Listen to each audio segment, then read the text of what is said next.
hal-hazırda ruhu çox şaddır sənə görə. Nigarandır səndən ola bilər.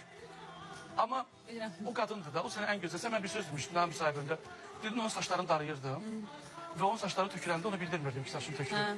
İlk olarak mənim Ya da şu əllərimə oyunlar. gəlib o saç.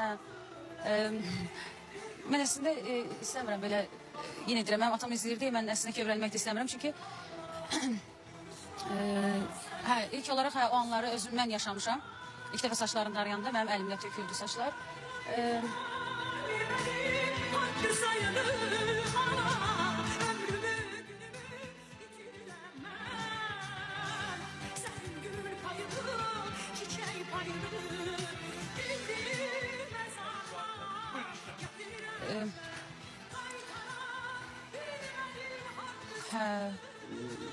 Qucaqlamışam axırıncı dəfə xəstəxanada olanda qucaqlamışam. Bu videodan sənə düzəltmişdilər. Bundan nəfəsə də düzəldiblər. Mən